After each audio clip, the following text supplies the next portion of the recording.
Guys, good morning. જેમ મને જય શ્રી કૃષ્ણ. ફરીથી મસ્ત મજાના વિડીયોમાં તમારું સ્વાગત છે. શિયાળો ચાલુ થઈ ગયો છે ગાઈઝ. શિયાળો ચાલુ થાય અને ભાજી ઘરમાં ના આવે ને લેડીઝનું કામ વધે ના એવું તો હોય જ નહીં ગાઈઝ. તમે મારો આમ વે એટલે જોઈ જ શકતા હશો ગાઈઝ કે કેવો છે. પણ સૌથી પહેલાં ગાઈઝ હું છું અપેક્ષાને તમારા બધાનું સ્વાગત કરું છું આપણી ચેનલ અપેક્ષા શુક્લા બ્લોગમાં. ફટાફટથી મસ્ત મજાનો બ્લોગ સ્ટાર્ટ થઈ ગયો છે. હું સવારનું મારું બધું કામ પતી ગયું છે. પ્લેટફોર્મ ક્લીન કરવાનું છે પણ એક જ બાકી રાખ્યું છે, કેમ કે હું આગળ વિડીયોમાં જોઉં એટલે ખબર પડશે કેમ બાકી રાખ્યું છે મેં.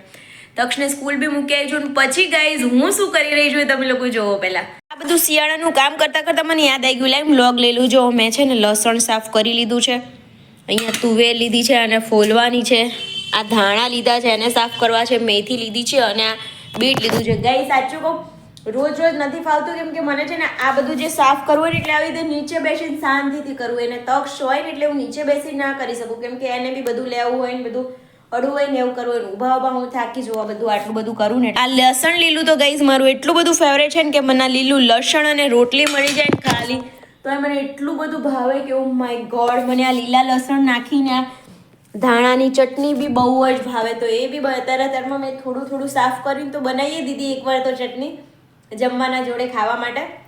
અને કેવું છે હવે જો વાગી ગયા છે, દેખાય છે 1 વાગી ગયો છે. હવે એટલામાં 1 વાગ્યા સુધીમાં હું તક્ષને સ્કૂલ મૂકીને થોડું મારા પપૈયું ને એવું લાવતું ને એટલું લાવી એટલી વારમાં તો 1 તો વાગી ગયો છે. જો આ કરવું છે આ અને આમાં બહુ વાર નહીં લાગે, આમાં બહુ, પણ મેથીમાં અને દાણામાં તો બહુ જ વાર લાગશે. એટલે અઠવાડિયે એક જ દિવસ એવો રાખું કે સ્પેશિયલ આના માટે જોઈએ. તમે બધા એવું કરો છો કે તમારે કદાચ ઘરમાં કેવું કોઈ મોટું હોય ને લાઈક બા કે કોઈ, તો એ લોકો બેઠા આવું કરતા હોય તો એ લોકોને આ બધું વસ્તુ એવું છે ને ગાઈસ, લીલું લસણ છે, તુવેરના દાણા છે, મેથી છે, ધાણા છે, શિયાળામાં તો એટલા ભાવે, એટલું ખાવાનું મન થાય. મને એટલું મેથીનું શાક આપો, મેથી રીંગણનું શાક આપો, મેથી પાપડનું શાક આપો, કોઈ બી શાક આપો, લીલું લસણ મેથીનું, મરચાં મેથીનું બહુ જ ભાવે. મેથીના શાક મતલબ મેથીના થેપલા બેપલા બધું બહુ જ ભાવે, પણ સાફ કરવાની માથાકૂટ બહુ જ હોય. તો એ મેથી તો થોડી વચ્ચે લેતી હોઉં છું કે જેમ જરૂર પડે મેં એકલી સાફ કરી નાખી. પણ દિવસમાં અઠવાડિયામાં એક દિવસ એવો રાખું કે બધું ભાજી લઈ લેવાની, એ દિવસ કરી દેવાનો. અને આ જો મેથી છે, દાણા છે, પાલક છે, એટલે 2-4 દિવસ આ ચાલે. પછી 2-4 દિવસ બીજું આડું ફુલાવર ને એવું બધું શાક કરીએ ત્યાં સુધી પાછો ભાજીનો ટાઈમ થઈ જાય. ગઈ તમે બધા આવું કરો છો કે શું કરો છો કોમેન્ટ કરજો. ચલો ફટાફટથી કરી લઈએ સાફ બાફ અને પછી મળશું. સાથે ગઈશ કેવું કે હું છે ને મોબાઈલમાં લાફ્ટર શેફ જોઉં છું. લાફ્ટર શેફ જોતા કરું છું, કેમ કે એમ તો પાછું બોર થવાય. હજુ બીજા 2 કલાક અહીંયા બેસવાનું છે ગાઈસ. ચલો પછી મળીએ પાછા આગળ શું કરીએ છીએ એમાં.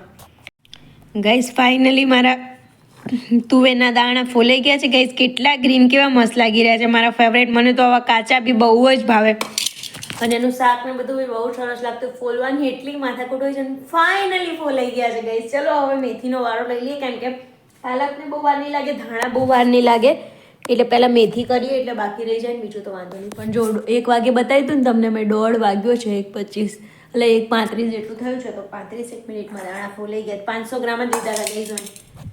ફાઇનલી મારી મેથી પણ થઈ ગઈ છે. જે એવી કામ હતું એનો કચરો હવે પાલક ને ધાણા બે બચ્યું છે. જો વાગી ગયા છે 2. તો ફાઇનલી મારો 3 વાગ્યા સુધી તક્ષનો સ્કૂલનો ટાઈમ થશે, ત્યાં સુધી પતી જશે ફાઇનલી ગાઈઝ. ફાઇનલી બધું થઈ ગયું છે. હવે ખાલી કચરો સાફ કરવાનો રહ્યો છે. જો વાગ્યા છે 2:30 એટલે તક્ષણ 3 વાગે સ્કૂલ લેવા જવાનું. તો ફાઇનલી મારું કામ થઈ ગયું છે. આ બધું સાફ સફાઈ કરશું ને બધું મૂકશું ત્યાં સુધીમાં એને સ્કૂલ લેવાનો ટાઈમ થશે, એટલે સ્કૂલથી લઈ આવશું. તો ચલો ગાઈઝ આજે તો મોજ પડી ગઈ. લીલી શાકભાજી ખાઈશું ને મજા કરશું. ચલો સાંજે હવે રોટલો અને લીલી ડુંગળી બી લીધી છે, પણ એ સાફ કરવાની રહી ગઈ. તો મેથી એવું કંઈક શાક બનાવશું. આપણું મેથીનું શાક ફેવરેટ છે ગાઈઝ. ચાલો એના પછી હું છે ને બનાવી રહી છું ગુંદ. તો ગુંદ મેં છે ને તળી લીધો છે. અહીંયા મારા કાજુ શેકાઈ છે ને ગાઈઝ. એવું છે કે હું પહેલી વાર જ બનાવી રહી છું. જો કામકાજ પતાવીને તક્ષને સ્કૂલથી બી લઈ આવી છું. અને મારું મન થયું દર વખતે મારા સાસુ મને બનાવીને આપે, મારા મમ્મી મને બનાવીને આપે. કેવું તો પપ્પાને બહુ ભાવતો તો પપ્પા એમનો બનાવે એટલે મારો સાથે બની જ જતો એવો હતો. પણ હવે તો પપ્પા છે નહીં તો મમ્મી તો બનાવતી જ નથી. એટલે મને કેવું છે કે તક્ષને પેલું ઓપરેશન છે ને મારું સીઝર, એના લીધે કેળો ને એવું શિયાળામાં બહુ દુખે. તો બહુ ના ખાવું પણ થોડોક ખાવું. તો આટલો થોડોક મારું મન થયું છે કે હું મારી જાતે બનાવું અને ટ્રાય કરું. ગાઈઝ બનાવીને તમને જો રેસીપી જોતી હોય આની તો કહેજો, કોમેન્ટ કરજો, હું બતાવીશ. એ ટેસ્ટ કેવો બનશે ને હું તમને જરૂરથી કોમેન્ટ કરી કહીશ આ જો છે માવો છે, હું માવો એને છીણીશ. પણ અત્યારે કેવું છે ખબર, તૈયારી કરું છું. તક સ્કૂલથી આવી ગયો છે, એ થોડી વાર રમતો હતો ને, સિંગ ચણા ને એવું આપ્યું ને તો એ ખાતો હતો. તો મેં કીધું ત્યાં સુધી છે ને હું તૈયારી કરું. જો એ સૂઈ જશે તો આગળની પ્રોસેસ કરશું, અધરવાઇઝ રાત્રે પારસ આવી જશે ને પછી કરશું. ફટાફટ પતાવીએ જ્યાં સુધી રમે છે ત્યાં સુધી, જેટલું થાય એટલું. હજુ આ માવાને શેકવાનો છે અને હું બનાવું છું ગોળમાં. બધા મોસ્ટલી બનાવતા હોય છે ને ખાંડમાં, પણ હું ખાંડમાં નથી બનાવતી. એટલે હું બનાવીશ ગોળમાં, એટલે હું ગોળનો પાયો બી કરીશ. એટલે એ બધી પ્રોસેસ છે, પણ આખી ડિટેલ તો નહીં બતાવું ગાઈસ. તમારે જો જોઈતી હોય તો કોમેન્ટ કરવાનો, તો હું તમને તો રેસીપી આપી દઈશ. અને ગાઈસ સાચું ખૂબ મસ્ત બને છે. એકવાર આટલો થોડોક બધું બગડે નહીં ને એના માટે છે ને આટલો થોડોક બનાવીને મેં ટ્રાય કર્યો તો એનો એક પીસ પડ્યો છે. વેઇટ હું તમને બતાવું. કેવું છે, બધું સામગ્રી બગડે નહીં ને એના માટે એકદમ થોડુંક મેં બનાવીને ટ્રાય કર્યો તો ટેસ્ટમાં બહુ જ મસ્ત બન્યો છે. લુકમાં જો કેવો મસ્ત બન્યો છે. એટલે મેં કીધું સારો બન્યો છે ને એટલે આટલો હું જેટલો લઈ આવી હતી તો એટલો આપણે આટલું બનાવી દઈએ એટલે શિયાળો આપણો આટલા નીકળી જશે. ગાઈસ જો ફાઇનલી ખબર નહીં વિડીયોમાં કેમ એવો કલર લાગે છે, પણ ફાઇનલી મારી આ અડધી થાળી આટલો બની ગયો છે. કેમ કે તક છે ને પછી મેં પપ્પાને એવું સંભાળી દીધું તો થોડી વાર બેસી રહ્યો હતો. મેં કીધું લાવો ચલો પતાવી દઈએ, કેમ કે આટલું જ હતું. પછી એના માટે બધું પાથરીને રાખવું જોઈએ. અહીંયા ગળનો પા કર્યો, આ માવોને શીખ્યું હતું એ બધું મિક્સ કરી અહીંયા કર્યું છે ને. હવે હું તમને ટેસ્ટ કરીને બતાવું કે કેવું બન્યું છે. ચલો ગાઈસ આજ તો વે તો જો કેવા છે, મતલબ કેવી ફરું છું હું, પણ કંઈ નહીં, કામ થઈ ગયું. બધું સમારવા કરવાના બનાવવાનું. ગાઈસ જો થોડી વાર થાય ને પછી આવી રીતે ચોસલા પડે, મેં હજુ પાડ્યા નથી. થોડુંક ગરમ હોય ને પાડી દેવાના આવી રીતે, પણ મેં અત્યારે એમને એમ જ લીધું છે ટેસ્ટ કરવા માટે.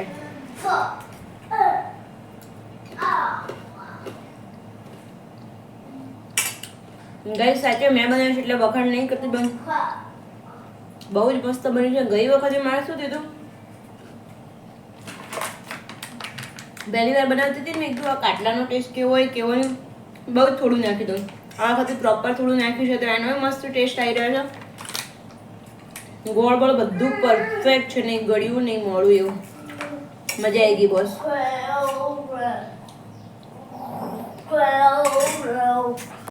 The next day. Next day હવે આનો વારો છે. આ વેફર મને ને તક્ષને બહુ ભાવે તો હું આ વેફર લાવી છું. આને તળશું નાસ્તા માટે. થોડુંક આ ચોખાના પાપડ લાવ્યા છીએ, આ મમરા વઘારું, અડદના પાપડ, આ મમરા, મકાઈના પૌવા, સેવ ને એવું પડ્યું છે તો એ ચવાણું ને એવું થોડુંક બનાવશું મિક્સ કરીને. કેમ કે નાસ્તો પતી ગયો છે, બહારનો નાસ્તો થોડો ઓછો પ્રિફર કરતા હોઈએ એટલે આ થોડુંક વઘાર નાખીએ એટલે નાસ્તાના ડબ્બામાં ને એમને માચર કુચરમાં ખાવું હોય ને ત્યારે ખાવા થાય. તો ચલો એ બધું કામકાજ પતાવીએ. તક સ્કૂલથી આવી ગયો છે. આજે તક સ્કૂલ થયો ને એટલી વારમાં મારું એડિટિંગનું કામ બહુ બધા દિવસનું પેન્ડિંગ રહી ગયું હતું, એ બધું પતાવ્યું.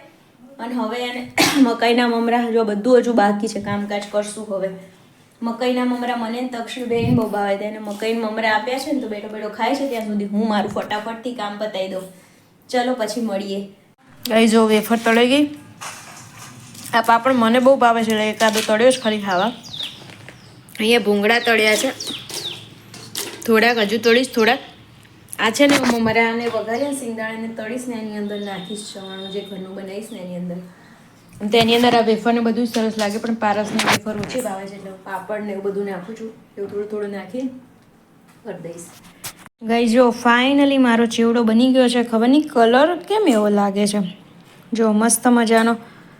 આમાં ખબર નહીં કેવો કલર લાગે છે. મેં જો અડદના પાપડ, ચોખાના પાપડ, મકાઈના પૌવા, ભૂંગળા, મમરા, સેવ નથી નાખી કેમ કે સેવ ઘરની નથી એટલે આ બધું ઘરનું તળેલું હતું એટલે નાખીને બધું થોડું નાના નાના પીસ કરી દેવાના એટલે મમરા સાથે ખાઈએ ને તો સારું લાગે. અધરવાઇઝ કેવું થાય, એકલા પાપડ ભૂંગળા વીણી વીણીને ખાવાની મન થાય. બધાને ઘરમાં એવું જ હોય, ઓલમોસ્ટ મારે એવું જ છે. સિંગ વીણીને ખાઈને ભૂંગળા વીણીને ખાઈને પાપડ એના કરતાં થોડા નાના કટકા હોય ને તો એક બાઈટમાં સાથે પાપડનો એનો ટેસ્ટ આવે ને બહુ જ મસ્ત લાગે. ગાઈસ તમે આવી રીતે ના બનાવતા હોય તો ટ્રાય કરજો, મસ્ત લાગશે. પછી મારી સાથે શેર કરજો. મસાલા તો જે આપણે કોમન નાખતા હોય ને એ જ નાખવાનો. ગાઈસ આજનો વિડીયો અહીંયા સુધી જ રાખીએ છીએ. કાલે પાછા મળશું એક મસ્ત મજાના વિડીયો સાથે. ત્યાં સુધી તમારી પ્યારી પ્યારી અપેક્ષાના બાય છે. મને જય Shri Krishna. Bye guys. Channel subscribe ના કરી હોય તો કરતા રહેજો, વિડીયો લાઈક કરતા જાઓ, તમારા ફ્રેન્ડ્સ પણ શેર. બાય.